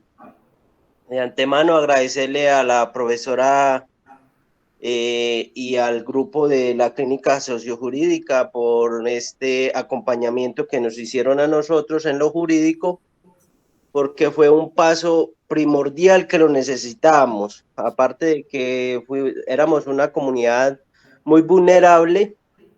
Entonces, agradeciéndoles a ellos y por este logro tan importante que fue el reconocimiento. De ahora en adelante también pidiéndole a la profesora y al grupo de la clínica sociojurídica que nos sigan acompañando, que es muy importante para nuestro territorio, ya que seguimos en pie de lucha para tener un mejor vivir. Profesora, mil felicitaciones y recuerde que la queremos mucho en nuestra comunidad. Muchas gracias, Pedro. Muchas gracias por estar acá. Para mí, pues, es muy importante la presencia suya, la de Robinson. También invité al mayor Gabriel, pues, que con él se inició el proceso, pero pues yo creo que él sí le dio dificultad y bueno, esa es la otra, que por eso no es instrumental tampoco, porque esto sigue, este acompañamiento va a seguir, no termina aquí con el grado. El compromiso no finaliza ahí. Gracias, Pedro. No sé si alguien por allá tenga preguntas o por acá. Yo estaba muy nerviosa ahorita. Sí. Bueno, pues, en primer lugar, me enteré que ya graduada de trabajo social, estoy cursando trabajo social y me interesa también la maestría, por lo tanto, por eso estoy aquí, ¿cierto? Y pues quiero felicitarte por la maestría, por la tesis que hiciste. Gracias. Creo que debo resaltar que una de las cosas que logra efectivamente el trabajo social es no hacer investigación meramente instrumental, sino que logra hacer una investigación híbrida, ¿sí? donde se llega, o sea, hay un contacto directo con las comunidades y pues veo reflejado que efectivamente le dejas a la comunidad no meramente un libro investigativo en el cual está plasmado con nuestra lengua, sino que les entregas algo que se construyó en conjunto con ellos. Entonces, pues felicitarlos por eso. Muchas gracias. Bueno, no, antes pues felicitarla, pero más que felicitarla, agradecerle, porque ya pues nos quedamos trabajando mucho con el tema de la sindicalizada que nos interpela el propio Alejandro, ¿cierto? Y que pues uno también como investigador social siempre se está como interpelando ese tipo de cosas, sobre todo evitando escenarios como de extractivismo sistémico, ¿cierto? Como que y que incluso fue en nuestro primer acercamiento una percepción de la comunidad, no de todos, porque se habían tejido ya contigo unos puentes y unas confianzas, pero sí cuando llegamos todos a Bacurujá en nuestra primera salida de campo, pues vienen esas tesis y prácticas y ya, y nosotros quedamos acá, ¿qué? Y es una cosa reiterativa de las comunidades, ¿cierto? Como que también eso es una práctica de resistencia de ellos, estamos hoy analizados, sobreobservados en muchas comunidades. Entonces, tejer esa confianza permite que el trabajo no sea solamente de producción académica, que yo creo que es un escenario muy importante, porque André y yo hemos sido muy preocupadas como por el tema de la interculturalidad, pero también de la interdisciplinaridad, ¿cierto? Que es una cosa que no se ve en los centros académicos, donde es difícil trabajar con el otro, si es de otra carrera, porque se crean unos disciplina.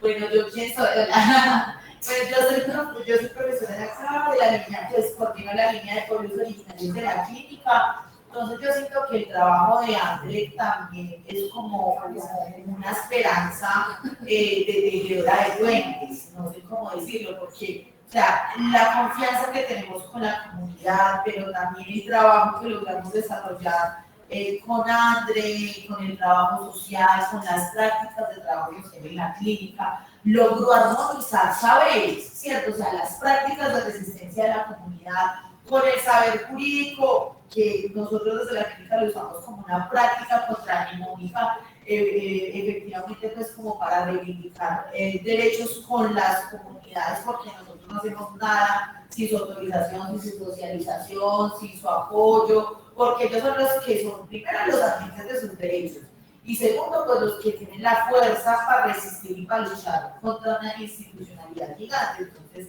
digamos que en ese sentido también es muy importante. Así, ellos son los protagonistas fundamentales, nosotras más bien como que nos ponemos al servicio de la comunidad para potencializar los procesos de resistencia. Yo creo que eso es muy importante, que no llegamos allá como tampoco imponerles, esto tiene que ser así, no, es un diálogo donde la confianza sí genera lazos muy importantes de interculturalidad y que yo siento que es importante que la universidad llegue allá y trabaje así, pero que la comunidad también venga a la universidad y que desde los discursos académicos también potencialicemos esos escenarios, que no se quede solo como en las meras intervenciones, sino también que, digamos, la academia irradie todo ese trabajo articulado que estamos haciendo, donde efectivamente le estamos cambiando las lógicas a todos esos procesos de instrumentalización, homogenización. Entonces yo creo que eso se lo quiero agradecer mucho a André, porque ha sido una compañera, camarada, amiga,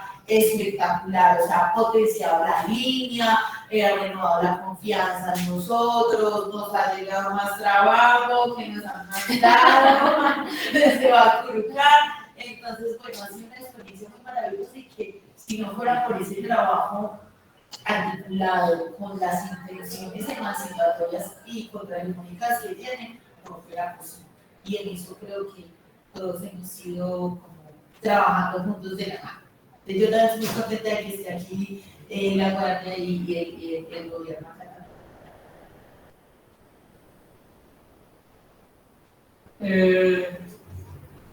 Bueno,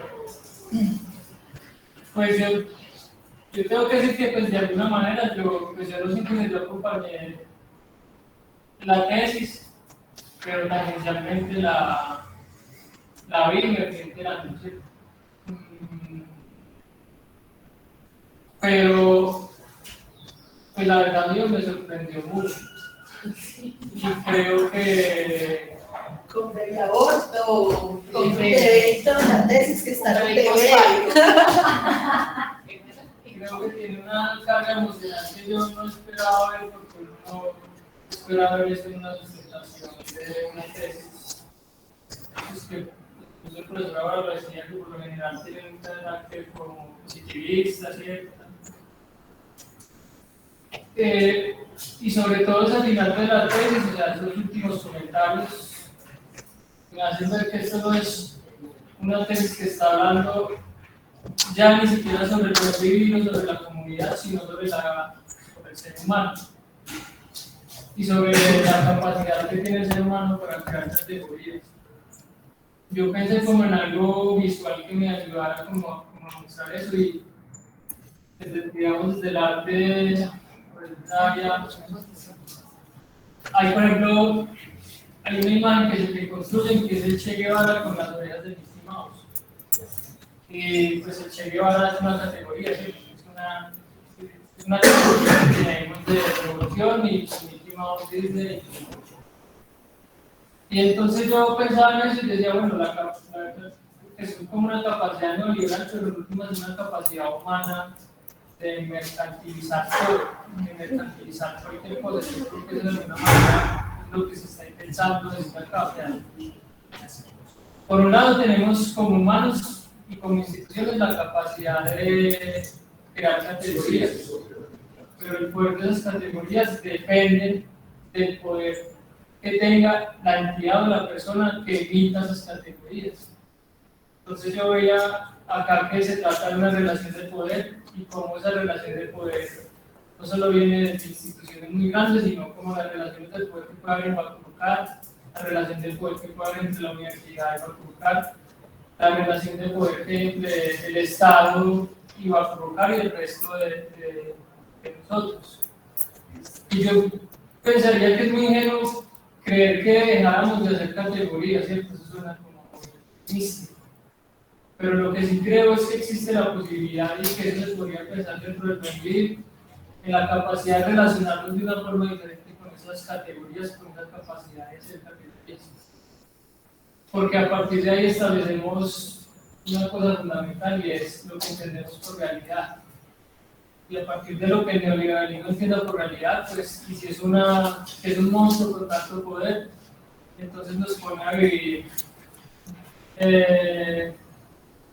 o nos relacionamos con ella de una manera en que vivimos una realidad que es muy agresiva con nosotros y con la comunidad, porque digamos esa capacidad pues también nos ha hecho mucho daño a nosotros. El ser humano sí es un ser humano lastimado, y tal vez también tiene que ver eso con cómo nos hemos relacionado con esas categorías que hemos ido creando y que son pues, históricas. Y eso a mí me sorprendió mucho, porque yo sentí que es una maestría que habla sobre la condición humana, y a nivel profundo y espiritual, y no solo sobre la comunidad. Y emocionalmente me tocó y me sorprendió. Bueno, ya. Buenas tardes otra vez. Una felicitación más, que llegué un poco tarde a la tesis, pero la felicito porque veo que es una tesis que, si me permite términos, es arrancada desde la práctica, desde el trabajo con la comunidad. Por cuestiones de mi trabajo, hace muchos años, trabajé en la empresa cerca de la comunidad del Águila. Teníamos mucho que ver y observábamos ciertas situaciones internas. Observábamos ciertas situaciones internas dentro de la comunidad. Por ejemplo, dentro de los mismos había mucha violencia, había ese machismo tan marcado hacia las mujeres indígenas, del cual nosotros pues no podíamos hacer absolutamente nada. Ellos, pues, su guardia, sus costumbres, por ejemplo, el centro, tenían sus propios castigos ante esa situación, ¿cierto? Castigos que por lo demás, pues, no se compaginaban con los derechos fundamentales. Yo quisiera saber en este momento cómo se maneja esa situación, cómo despertar esa conciencia dentro de las comunidades indígenas para el respeto hacia sus mujeres y hacia su misma comunidad, ¿no? Esos castigos que, como le digo, son contra derechos fundamentales. Y si se intervenía, entonces estamos interviniendo sus costumbres. No sé jurídicamente cómo se está manejando hoy en día. Es una inquietud. Yo sé que es un tema demasiado sensible. Sí. Sí.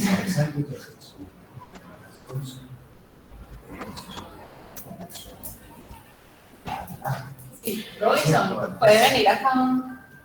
Sí. Claro, Robinson. Desde luego, yo creo que el profe, sí, el profe Alejandro se nos tiene que ir a las 12. En cualquier caso, pues quedaría el profesor Sergio el Legado, dado que Robinson se desplazó desde la comunidad, desde luego que este es su espacio, ¿cómo no? Entonces, le queremos escuchar. Si eventualmente el profesor Alejandro no nos puede acompañar, no hay ningún problema. Pero si estaría, usted desea hablar, decir algo antes de desconectarse, mi profe. Entonces, vamos a escuchar al profe Alejandro, que se va a las 12, y luego vamos a escuchar a Robinson de la comunidad. Bueno, ¿se me escucha? Espérame un segundito, yo conecto aquí el sistema. Sí. Estaba conectado. Ah, ¿y cómo lo prendemos? Ah, ya. Ahí. Yo creo que ahí, sí. Sí. Listo, profe. Bueno, muchas gracias nuevamente por estar acá. Yo quería despedirme, obviamente, felicitando a Andrea, pero también excusándome un poco por nuestra reforma presencial. Yo sé que este tipo de conversaciones serían muy fructíferas estando en persona, infortunadamente, pues por cuestiones más laborales que de otra naturaleza, no los puedo acompañar, pero quiero agradecerles el trabajo, felicitar a la maestría por la iniciativa, por el empeño, la dedicación a tratar estos temas que yo sé que son bastante importantes para lo que nos viene o para lo que nosotros tenemos por ahora. Entonces, yo en cualquier momento voy a tratar de escuchar lo que más pueda, me de desconectar, pero no quería descortésmente despedirme sin decirles muchas gracias, y disculparán que los haya incomodado de pronto haciendo tantas piruetas para escucharme, pero les agradezco mucho todo su trabajo y toda su intervención, muy amables, y a toda la comunidad muchas gracias también por acompañarnos. Muchas gracias, mi profe Alejandro. Muchas gracias, profe.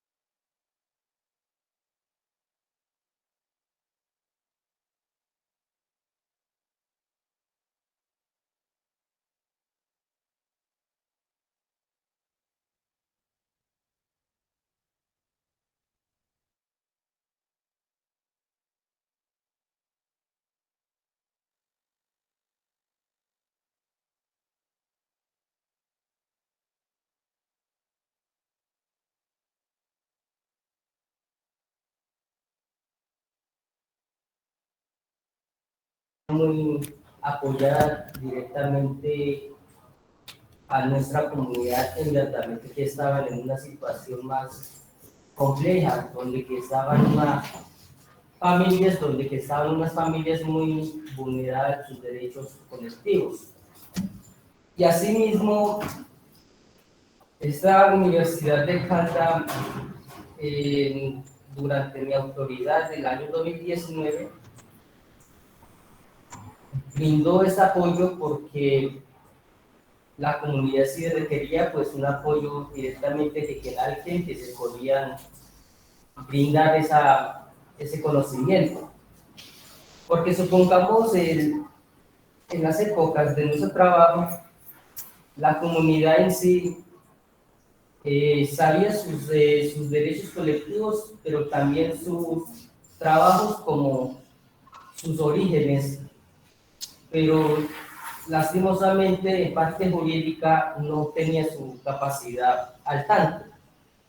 Por esa razón que esta fue la invitación desde la comunidad Bacurucar, por medio de la orientación también pues del compañero John Freddy Villa, que quien se orientó este proceso para poder pues enlazar este tejido con la Universidad de Caldas. Por ese medio que nosotros como autoridades tradicionalmente de allá de la comunidad Bacurucar, hoy nos damos ese agradecimiento porque fue un diálogo entre autoridad y con la compañera Andrea, porque hablando sobre el tema también fue una decisiones y un compromiso, parte y parte, porque este trabajo no fue con que simplemente entrar ahí y empezar a trabajar y tejer los tejidos, ¿no? Si simplemente fue un compromiso de que las autoridades les daban la oportunidad de llevar la investigación entre las comunidades indígenas de Bacurucar y como la Universidad de Caldas, en cabeza de la profesora, tenía que dar un compromiso de que tenía que avanzar con las necesidades básicas de lo que tiene la comunidad. Y hoy hemos visto que el resultado sí fue válido, porque la idea es que esa conversa que tuvimos en la primera línea de la visita fue muy claro que entre las autoridades tenía que haber una concertación, un compromiso de que parte a parte de que tenía que tener un acuerdo. De nuestra parte, con la investigación, como parte de las autoridades y tanto la comunidad en general, básicamente, hemos tratado de llevar este proceso, igualmente por eso nos agradecemos hoy, por el sueño de lo que nosotros teníamos que llegar, ¿cierto? Que es de asentamiento a pasar a la parcialidad. Para nosotros es un sueño, con el trabajo lista desde la profesora y tanto la clínica sociojurídica, porque para nosotros ese enraizamiento de trabajos, eso se queda como una historia, ¿cierto? Porque nosotros tenemos en el año 2018 o 2019, si no me acuerdo bien, tenemos una reseña histórica con que nos trabajamos también en cabeza de Paula y tanto este muchacho Felipe, donde que empezamos a tener el primer tejido con la Universidad de Caldas. Entonces, de ahí nos tenemos también una carta, un documento que es la reseña histórica, donde que empezó a trabajar históricamente de la comunidad, cómo se empezó en base de posiciones que empezó como enraizar ese proceso organizativo en base como fundador de Gabriel Villají. Entonces, de ese modo, ahí va por ciclas, ¿cierto? Porque ese fue el inicio, y ahora de ese inicio de la investigación, de la historia, de la reseña histórica, también dejamos con un acuerdo de que, como salió en esos momentos que tenían que trabajar con el estatuto, no con el plan de vida de nuestra comunidad, con 12 compañeros que estaban pues en esa investigación, también dio ese buen resultado, ¿cierto? Por eso hoy nosotros como comunidad, por la Universidad de Caldas, damos ese agradecimiento, porque sí hay la conexión de trabajar y sí hay la oportunidad de avanzar en nuestros procesos organizativos, tanto la Universidad de Caldas y tanto la comunidad en base, como ahora mencionamos, que es la parcialidad, ¿cierto? Entonces, de ese modo, hoy, en el año 2022, nos encontramos esa garantía de que la Universidad de Caldas y la Clínica Sociojurídica tiene esa fortaleza, tiene esa voluntad, porque nosotros siempre hablamos la conciencia humana y la voluntad personal de que tienen que trabajar con buen sentido de pertenencia. ¿Por qué? Porque a veces, ahora como la compañera decía, hay entidades o hay personas que entran a una investigación, pero por su propio logro, ¿cierto? Y en este momento hoy encontramos logros por parte. Eso es lo más importante para las comunidades indígenas como Bacurucar y a otros diferentes territorios que en este momento, otros asentamientos, quienes están en este proceso también juntos con nosotros, en este momento también buscan otra alternativa de conseguir este proceso a trabajar con la universidad. Pero gracias a Dios, a Andrea por priorizarnos y por verla esa necesidad básicamente a esta comunidad Bacurucar. Por esa razón que hoy nosotros, la comunidad en sí, está muy contentos, están alegres por la nueva resolución que la mano que tenemos. Eso es lo que siempre nosotros nos anhelamos desde el principio, desde fundar esa comunidad Bacurucar en Viterbo Caldas, que porque antes no teníamos el peso más, sino que fue con unas personas flotantes, porque no tenía con qué reclamar el derecho, porque lo que reclamaba el derecho siempre nos pasaba por debajo, porque no tenía la forma con qué. Entonces, esa resolución para nosotros es básicamente muy importante.